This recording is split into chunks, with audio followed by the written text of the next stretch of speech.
एक छोटे से गांव में एक नामी सुनार का परिवार रहता था। सुनार की गिनती बड़े ईमानदार और हुनरमंद लोगों में होती थी।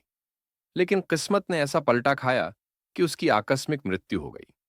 परिवार की आर्थिक हालत बिगड़ने लगी और हालात इतने खराब हो गए कि दो वक्त की रोटी का इंतजाम भी मुश्किल हो गया।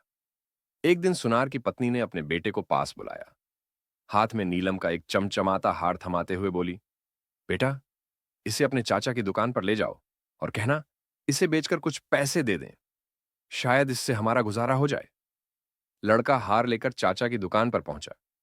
चाचा ने हार को बड़े ध्यान से देखा, पलटा, तौला और फिर मुस्कुराते हुए बोले, बेटा, मां से कहना कि अभी बाजार मंदा है, थोड़ा रुक कर बेचेंगे तो अच्छे दाम मिलेंगे।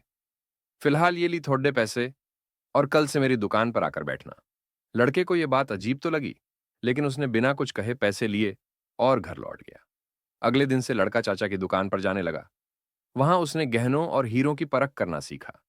धीरे धीरे वह इतना माहिर हो गया कि लोग दूर दूर से अपने हीरे जवाहरात की जांच कराने आने लगे। लड़के का आत्मविश्वास बढ़ता गया और चाचा को उस पर गर्व होने लगा। एक दिन चाचा ने मुस्कुराते हुए कहा, बेटा, अब मां से वो नीलम का हार लेकर आओ। बाजार में अब तेजी है, इसके अच्छे दाम मिलेंगे। लड़का उत्साहित होकर घर गया। मां से हार लेकर जब उसने उसे खुद परखा तो यह हैरान रह गया। हार नकली था। वह कुछ देर तक सोचता रहा, फिर चुपचाप हार घर पर ही छोड़ दिया और दुकान लौट आया। चाचा ने लड़के को देखते ही पूछा, बेटा, हार नहीं लाए? लड़का थोड़ा सकुचाते हुए बोला, चाचा, वो तो नकली था।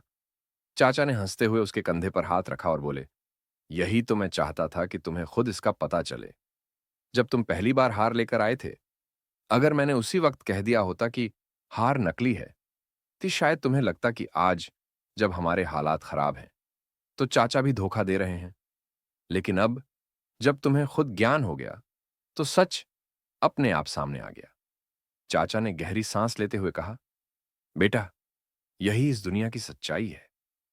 ज्ञान के बिना हम अक्सर गलत फहमी का शिकार हो जाते हैं और रिश्ते टूट जाते हैं। लेकिन जब इंसान खुद सच्चाई को समझ लेता है, तब उसे सब साफ नजर आता है। दोस्तों, अगर कहानी अच्छी लगी हो, कमेंट करें, शेयर करें और वीडियो को लाइक और चैनल को सब्सक्राइब करना बिल्कुल ना भूले। जय श्री कृष्णा।